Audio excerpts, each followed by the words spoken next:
Për herë të parë, manifestimi Flaka e Janarit u mbajt në rajonin e Karadakut, respektivisht në komunën e Likovës, edhe atë me vendim të drejtorisë së Flakës së Janarit.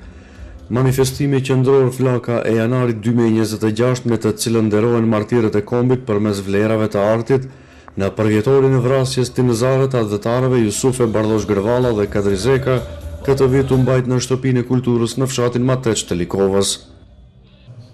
Flaka e Janarit nuk është vetëm një manifestim, ajo është një zjarr kujtese që ecën nga qyteti në qytet, për të mos lejuar që sakrifica të ftohet e të harrohet.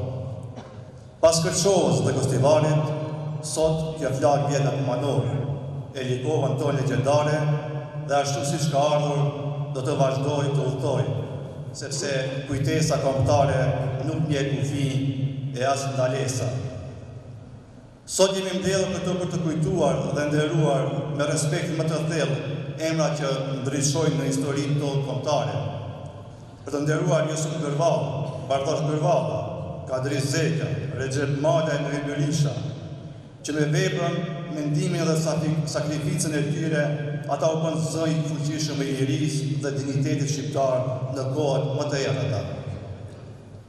Vrasja e tyre nga shërbimet sekrete ishte një përpjekje për të shuar një ideal, por historia dëshmoi se idealet nuk vriten. Përkundrazi, ata u shndruan në frymëzim për brezat të tërë që vazhduan rrugën drejt lirisë.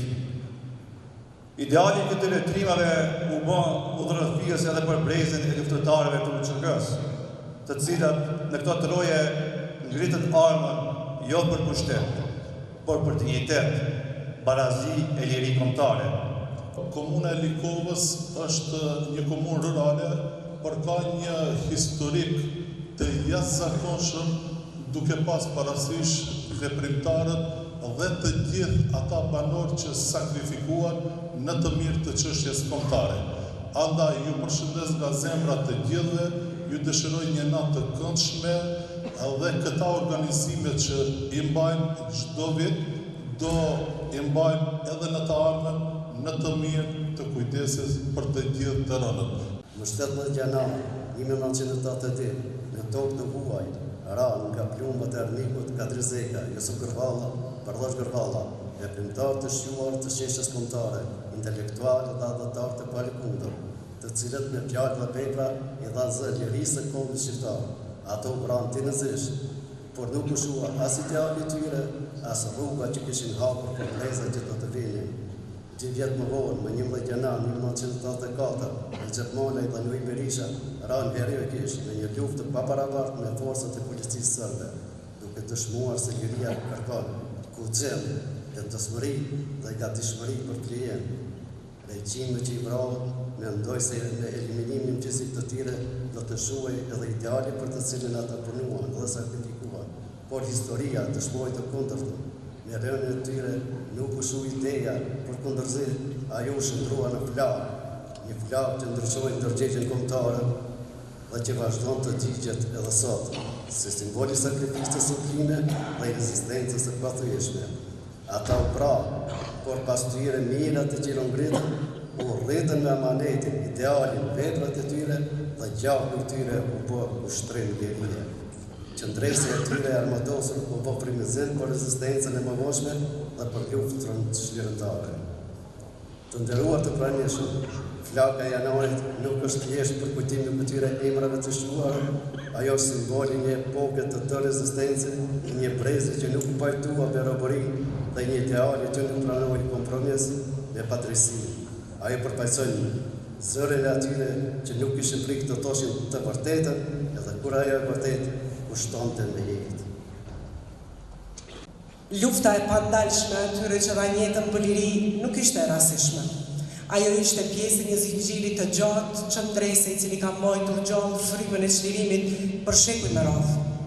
Prandaj edhe sot këtu në Kumanov ndizet kjo flakë si vazhdimësi e më shumë se 35 vjetëve në të gjitha trojet shqiptare. Sepse kujtesa jonë kombëtare nuk një kufi. Gjaku i derdhur për liri na bashkon të gjithëve pa dallime, në nderim të atyre që flijuan jetën që ne sot të jetojmë të lirë. Neve të gjallëve, Flaka Janarit, të na shërbejë si një thirrje e përhershme për punë të ndershme dhe për angazhim të vazhdueshëm në shërbim të shoqërisë dhe kombit. Le ta mbajmë gjallë këtë flakë jo vetëm si kujtim një së kaluarës, por edhe si udhërrëfys në veprimet tona të përditshme, duke ndërtuar me ndershmëri dhe përkushtim një të ardhme të ndritur për kombin tonë. Lavdi të gjithë dëshmorëve të kombit shqiptar. Herojtë e Janarit nuk na lanë vetëm kujtimin e rënjes së tyre, por na lanë një amanet. Një pyetje që do t'i prij para çdo dite e tonës. Çfarë ka mbërën sot për atë dheu? Ne që kemi njohur dhe që kemi trashëguar veprat e tyre, dëshmojmë se kjo nuk ishte thjesht një thënie. Ishte filozofia e tyre jetës. Ishte busulla e çdo veprimi. Ishte betimi i tyre ndaj dheut të robruar. Veprimtaria e tyre ishte përgatitje për liri. Sakrifikimi i tyre ishte thirrje për çlirim. Ushtria çlirimtare e Kosovës, si vazhdimsi historike e asaj rruge dhe atyre idealeve, realizoi një pjesë të madhe të amanetit të tyre. Dhe më UÇK-n erdhi Beria, një nga fitoret më të mëdha të shpirtit dhe gjakut shqiptar. Por me lirin nuk përfundoi misioni. Me lirin filloi përgjegjësia. Sot bara për ndërtimin e shtetit, për forcimin e institucioneve dhe për përparimin e shoqërisë, u takon institucioneve të dala nga vullneti i popullit dhe çdo qytetari të vendit. Kjo barë nuk është vetëm detyrë kushtetuese, është amaneti i heronjve të Janarit. Kur kujtojmë heronjët e Janarit, kujtojmë dhe nderojmë gjithë brezat, kujtojmë dhe nderojmë sakrificën e popullit në për secilën periudhë kohore të historisë popullit tonë. Dhe po bëj përpjekje me shkas të sjell qëndrimin e veprimtarit të madh çështjes kombëtare Hasan Prishtina, i cili në një moment kishte thënë: nuk i kemi marrë armet për çliruar një lagj, një katon apo një rajon, por armet i kemi marrë për të çliruar tokat e poshtura shqiptare dhe bashkimin e tyre në një Shqipëri. Kadri Zeka dhe vëllezërit Gërvalla, Jusufi e Barroshi ishin themeluesit e lëvizjes popullore të Kosovës dhe njëkohësisht dëshmorët e parë të saj. Kadri Zeka, përfaqësuesi i OMLK-s, ishte promotori i bashkimit politik të organizatave patriotike shqiptare. Recep Mona dhe Nuhi Berisha, me veprimtarinë, organizimin dhe qëndresin e tyre të armatosur, shpalosën dhe proklamuan programin shkrimtar të Lëvizjes Popullore të Kosovës, duke u bërë lajmtar të luftës së UÇK-s.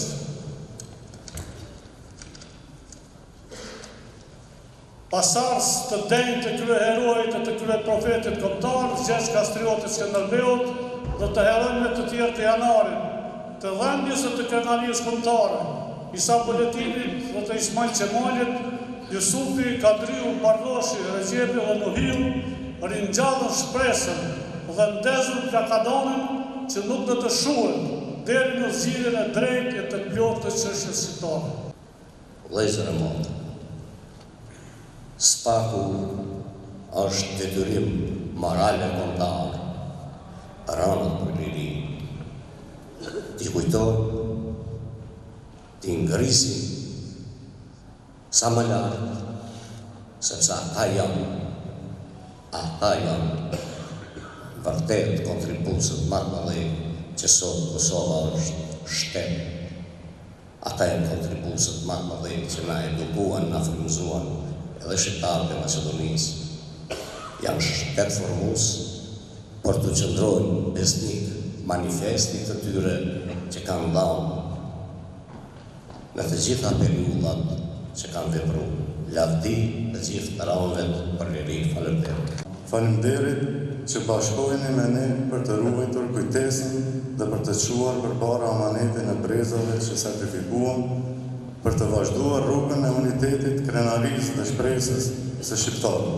Ju ftoj të vazhdojmë së bashku këtë rrugtim të kujtesës dhe nderimit, duke ndjerë thellë në zemër dritën atë që ata lanë pas dhe duke shndruar atë në veprim dhe përgjegjësi për të ardhmen. Nga që kjo flakë nuk është vetëm simbol, ajo është amanet, ajo është përgjegjësi, ajo është vazhdimsi.